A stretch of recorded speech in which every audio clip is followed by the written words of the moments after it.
piégés par Satan Lucifer.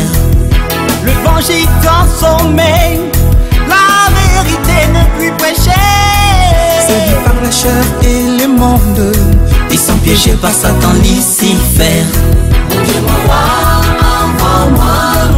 Je suis prêt, envoie-moi. Dans l'armée de Jésus-Christ, mais voici, envoie-moi. Mon Dieu, envoie-moi. Je suis prêt, envoie-moi. Dans l'armée de Jésus-Christ, mais voici, envoie-moi. Shalom peuple de Dieu, que Dieu vous bénisse et encore bien moi, votre serviteur, le psalmiste Théophile Boubi, sur votre émission Début de la fin. Alléluia. Nous parlons de cette coupe de la colère de Dieu. Cette coupe de la colère de Dieu. Nous passons des instants extraordinaires, des moments de connexion, de transfert et d'amour. Alléluia. Aujourd'hui, pour la 5e coupe, nous prenons Apocalypse chapitre 16, verset 10 à 11. Apocalypse chapitre 16, verset 10 à 11. Nous allons lire ensemble cette portion des Écritures. Alléluia. Prenons nos Bibles ensemble. Apocalypse chapitre 16, verset 10 à 11. Je lis la parole de Dieu. La Bible dit: le 5e versa sa coupe sur le trône de la bête, et son royaume fut couvert de ténèbres, et les hommes se mordaient la langue de douleur. 11. Et ils blasphémèrent le Dieu du ciel à cause de leur douleur et de leur ulcère. Ils ne se repentirent pas de leurs œuvres. J'avais dit, ces fléaux, ces coupes vont se succéder d'une manière cumulative et seront cumulatifs. Donc ça va se suivre. Alléluia. Vous allez voir ici, on mélange les fléaux. Et ils blasphémèrent Dieu du ciel à cause de leur douleur et de leur ulcère. N'oubliez pas, la première coupe c'était des ulcères malins et douloureux. Et ils ne se repentirent pas de leurs œuvres. Ça veut dire les buts ici, c'était de les amener à la repentance. Amen. Oh mon Dieu, c'est pourquoi il faut parler de l'amour de Dieu. Parler aux gens de l'amour de Dieu. Dieu nous aime. Dieu ne veut pas que nous puissions passer ces moments, que nous puissions expérimenter ces fléaux, que nous puissions vivre ces fléaux. C'est très très important. Prions pour la parole de Dieu. Père, nous te sommes reconnaissants. Merci encore pour ton amour. Merci pour ta justice. Merci pour ta sainteté. Merci pour ta fidélité. Nous voici devant ta présence. Nous sommes là pour toi. Viens encore nous parler, l'Esprit de Dieu. Viens encore nous parler, Saint-Esprit. Conduis-nous dans la justice. Conduis-nous dans ton amour. Conduis dans ta beauté. Oriente-nous, Jésus. Que cette parole puisse prendre vie. Que cette parole puisse influencer, que cette parole puisse impacter, que cette parole puisse toucher des vies, que les surnaturels soient notre partage, que rien ne manque, que rien ne soit détruit. Cet Esprit de Dieu parle, touche et convainc dans le nom puissant et glorieux de notre Seigneur Jésus-Christ. Nous avons ainsi prié. Merci Seigneur Jésus-Christ. Amen. Que bon Dieu vous bénisse et que la grâce de Dieu vous localise. Amen. Que la faveur de Dieu soit notre partage. Alléluia. Amen. Le 5e versa sa coupe sur le trône de la bête, et son royaume fut couvert de ténèbres. Et les hommes se mordaient la langue de douleur, et ils blasphémèrent les dieux du ciel à cause de leur douleur et de leur ulcère. Et ils ne se repentirent pas de leurs œuvres. Amen. Amen, amen, amen. Dieu est amour. Je dis à quelqu'un, Dieu est amour. Alléluia.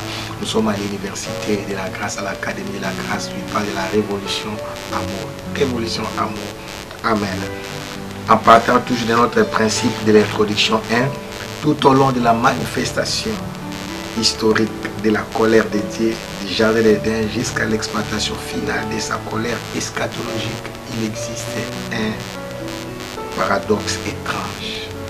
Dieu s'emploie à faire échapper le pécheur à sa propre colère. C'est pourquoi j'ai dit Dieu est amour. Alléluia. Dieu est amour. Il s'emploie, il travaille lui-même. C'est pourquoi c'est par prévention, alléluia, que je prêche ces paroles. Ces choses vont arriver pendant presque à la fin de la grande tribulation. Alléluia. Avant la fin de toutes choses, ces coupes seront versées. Alléluia. Et je suis venu dire à quelqu'un, amen, je suis venu dire à quelqu'un que Dieu est amour. Alléluia.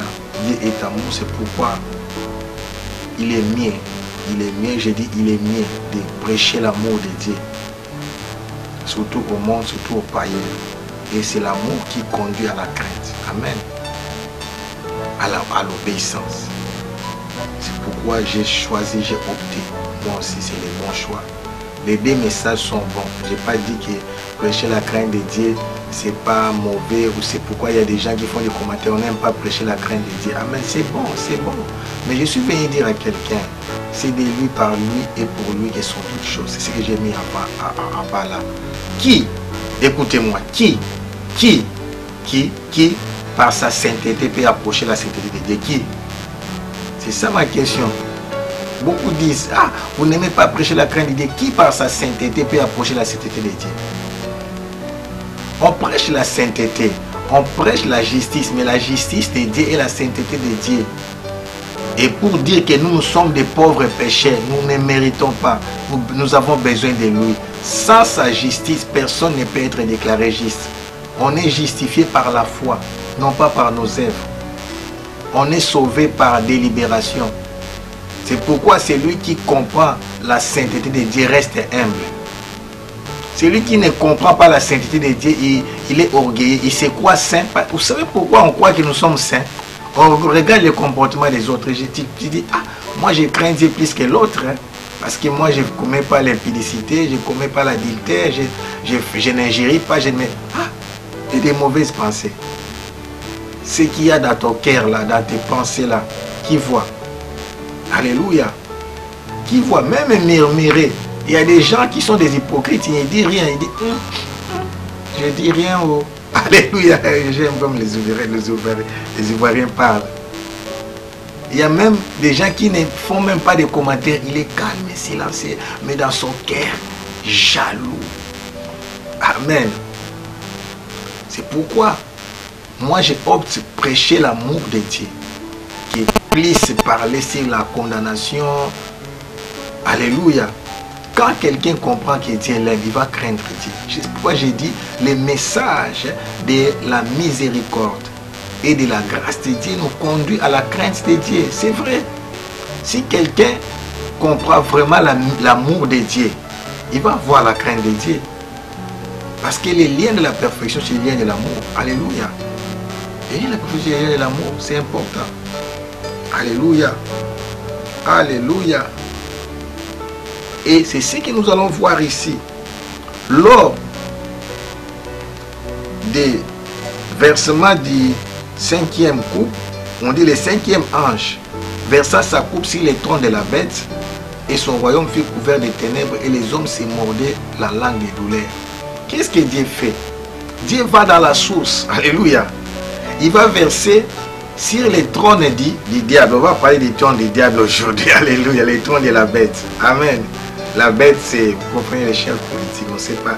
Mais normalement, il sera ici en Europe. Tu comprends? Amen. Amen, amen. Sur les trônes de la bête. Et son royaume fut couvert de ténèbres. Et les hommes se mordaient la langue. Alléluia. Dieu est amour. C'est pourquoi dans les tableaux ici, j'ai dit, miséricorde nous conduit dans une dimension. Là, je mets des montagnes, ce sont des dimensions. Tu montes, tu commences en bas, miséricorde. Quand plus tu comprends la miséricorde, tu vas atteindre les sommets de la grâce. Amen. C'est la même chose. Plus tu réalises c'est pour, attention, j'ai dit sa miséricorde et sa grâce. Plus tu contemples la sainteté de Dieu, tu vas atteindre la justice de Dieu. Ce n'est pas ta sainteté, tu comprends? C'est contempler que Dieu est saint. Quand tu contemples la sainteté, tu vas te voir sale. Je te dis, je sais de quoi je parle. J'ai été enlevé jusqu'au 3e ciel. J'ai vu la beauté du ciel. J'ai vu la pureté. Tu vois, quand on dit blanche comme neige, mon Dieu, la pureté, c'était comme de la laine. J'ai marché sur des tapis comme de la laine. Oh mon Dieu. La sainteté de Dieu. Quand tu contemples la sainteté, tu vois que tu es sale. C'est vrai. Quand tu réalises la sainteté de Dieu, oh mon Dieu, je te dis, tu verras que tu es sale. Tu es sale. Dieu est saint, saint, saint. Vous comprenez pourquoi les 24, les 4 êtres vivants, même quand on parle des chérubins, ils chantent saint, saint, saint et l'éternel des armées. La sainteté de Dieu, peuple de Dieu. Plus tu contemples, tu comprends, tu as la connaissance de la sainteté de Dieu, tu montes en dimension qui va te faire entrer dans la justice de Dieu. De même si, quand tu comprends la miséricorde de Dieu, pour comprendre maintenant la miséricorde de Dieu, là je n'avais pas encore prêché ça. Pour comprendre la miséricorde de Dieu, tu dois compter tes propres péchés. Tu réalises tout ce que tu as fait, mais Dieu te garde encore en vie. Tu dis, ah, Dieu est bon. Dieu est bon. Je comprends la grâce. Tu ne dois pas pointer les doigts, les péchés des autres. Quand tu contemples la sainteté, la miséricorde de Dieu dans ta vie, c'est voir tout ce que tu as fait depuis que tu es né là. Là, je ne sais pas quel est cet esprit, mais je crois que je vais parler souvent au Ouest africain. Depuis que tu es né, tout ce que tu as commis comme péché, tes parents, tu pouvais aussi même mourir et ne pas naître, venir au monde mort-né, mais tu es quand même venu dans ce monde de pécheurs. Mais tu as aussi grandi dans les péchés, tu vis aussi dans les péchés. Mais Dieu t'aime, Dieu ne t'a pas détruit. Dieu t'a gardé en vie. Alléluia.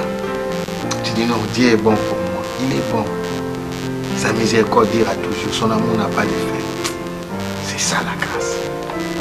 Et quand tu contemples la justice de Dieu, lui qui n'a point commis de péché, la Bible dit, il a été tenté en tout et pour tout sans commettre des péchés. La sainteté de Dieu, la pureté de Dieu, la justice. Tu vas te rendre compte que tu es sale. Sale. Sale. Les orgueils, ce sont les gens qui ne comprennent pas la sainteté de Dieu. Et pourquoi ils croient qu'ils sont saints? Non, personne n'est saint. Mais cela ne nous pousse pas à vivre dans la débauche, dans les péchés. Non, rien à voir. L'amour de Dieu, la grâce de Dieu nous fait comprendre les prix que... Attends, je vais vous expliquer. Je ne peux imaginer combien ça coûterait. À la croix, tu as pris d'ampleur. Tu sais, lui qui est juste, il a pris notre place. Quand tu comprends la justice de Dieu, que le juste est devenu péché pour nous justifier, tu comprends la valeur, le prix qu'il a payé. Tu ne vas pas jouer avec les salis, tu ne vas pas jouer avec la sainteté. La sainteté, c'est comme un habit de fête qu'on vous donne à porter et que vous n'avez pas acheté. Un habit qui a coûté cher. Tu ne vas pas salir cet habit, c'est tout. Parce que tu comprends le prix qu'a coûté l'habit ou la robe. Alléluia. Amen. Oh mon Dieu, mon esprit est agité dans les mois. Mon esprit est agité par rapport à ces messages. Beaucoup d'orateurs nous prêchent l'Ancien Testament alors que nous sommes dans la Nouvelle Alliance. Nous sommes au temps de la disposition de la grâce. Arrêtez de condamner les gens. Arrêtez de juger, surtout les pauvres païens. Les gens qui n'ont pas encore connu Christ. Tu lui dis, tu iras en enfer. Quel message? Ça, ce n'est pas l'évangile. L'évangile, c'est la bonne nouvelle du salut. Dieu saint, juste, est venu mourir à la croix pour nous, les pauvres pécheurs. Lui qui était saint, juste, il est devenu péché pour nous justifier. C'est sa justice et sa sainteté qui nous fait entrer dans sa présence, et il est fait au moyen de sa miséricorde qui nous accorde la grâce d'entrer dans sa sainteté. Sinon, si Dieu ne nous accordait pas d'abord sa grâce, sa sainteté, sa présence va nous tuer. Alléluia. Parce que sa sainteté va nous détruire. Vous savez qu'est-ce qui s'est passé à la croix? Quand Jésus a rendu l'âme, quand les voiles du temple s'est déchirées, les sacrificateurs ont fui les temples. C'est grave, on ne pouvait pas voir les lieux saints des saints. La sainteté de Dieu. Tu te présentes devant l'église, tu viens avec la fierté, tu crois que tu es saint. Personne. Nous nous approchons de Dieu par la foi, en comptant sur sa sainteté et sa justice. à cause de l'œuvre salvatrice de la croix, à cause du sang précieux. Arrêtez, prédicateurs, arrêtez. Ça me révolte, ça me révolte. Arrêtez de condamner les gens. Arrêtez de prêcher le message de la condamnation.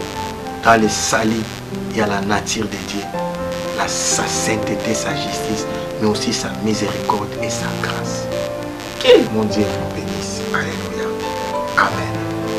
C'est pourquoi j'insiste dans le plan de Dieu, tout au long de la manifestation historique de la colère de Dieu, qui j'allais aider jusqu'à l'exploitation finale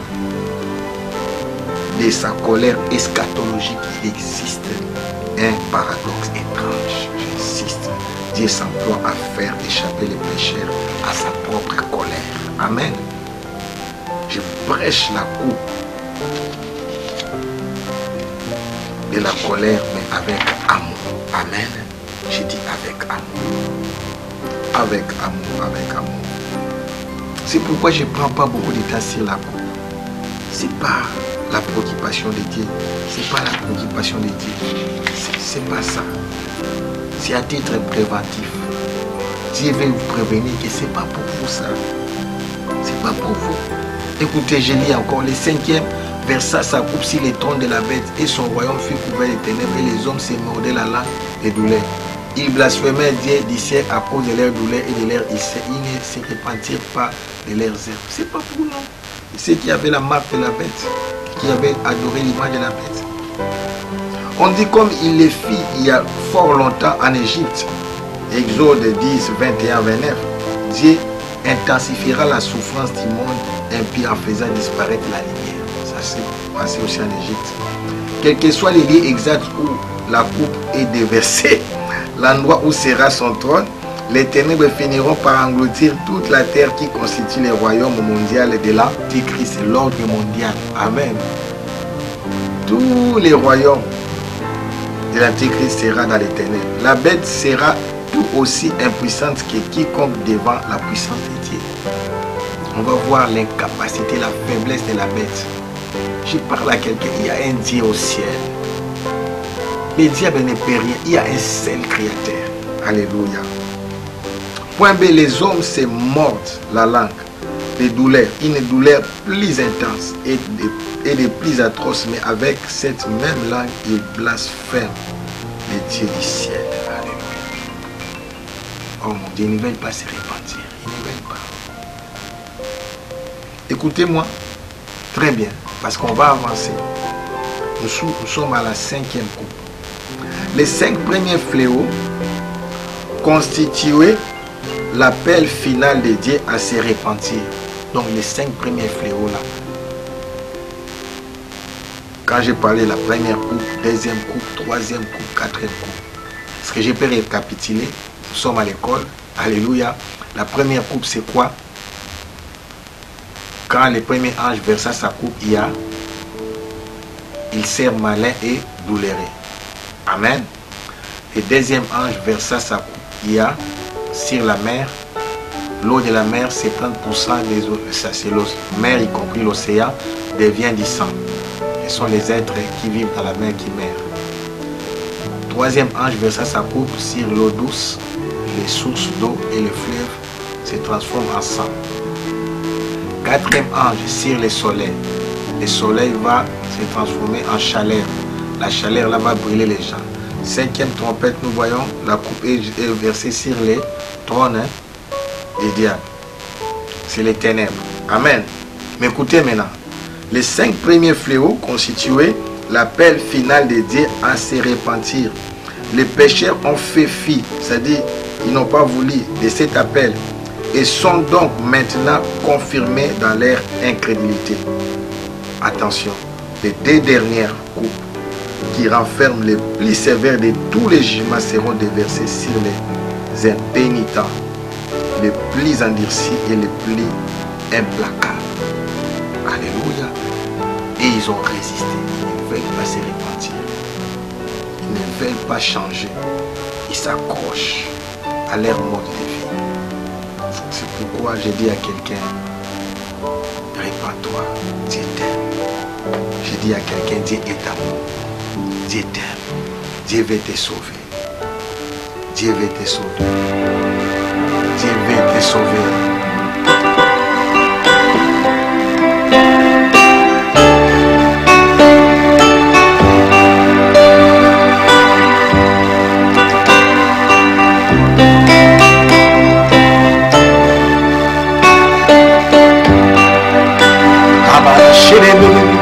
Je ne peux imaginer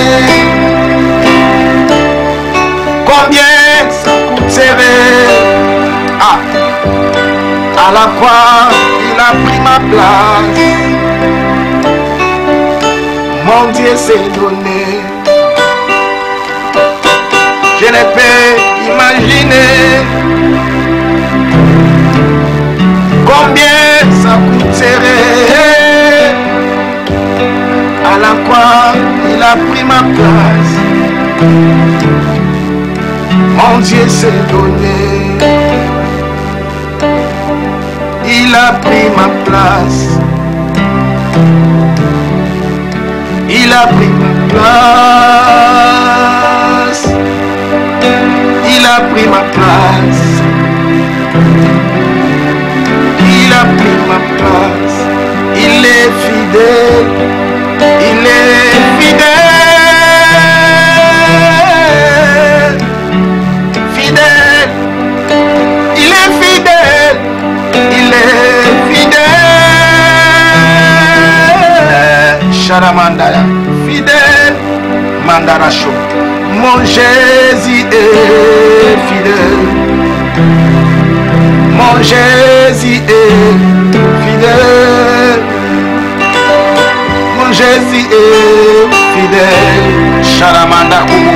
Mon Jésus est fidèle. Mon Jésus est fidèle. Charamanda Rasa. Mon Jésus est fidèle. Il est amour. Il est amour. Amour. Il est amour. Il est amour. Amour. Charamanda Yasa. Mon Jésus est amour. Mendorocho. Mon Jésus est amour. Oh, mon Jésus est amour. Amandara Charababa.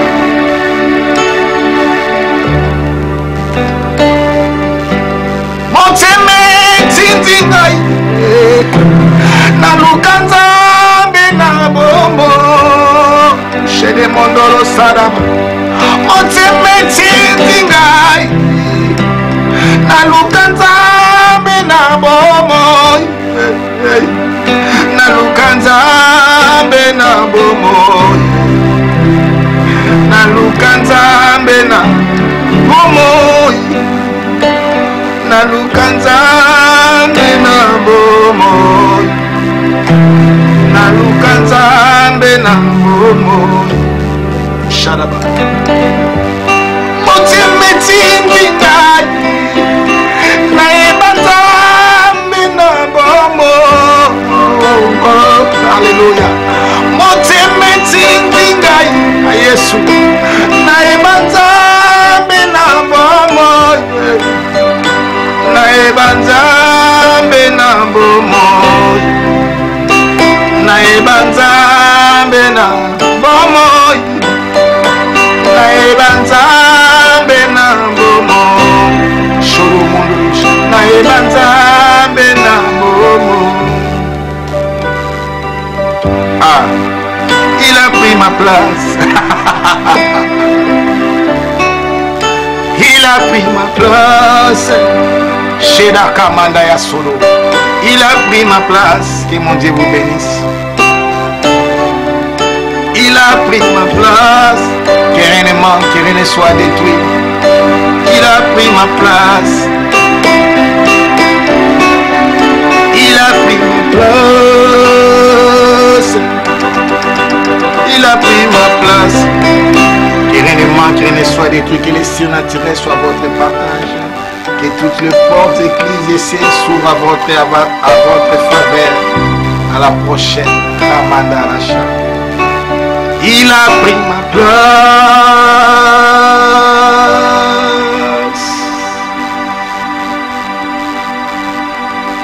Amen.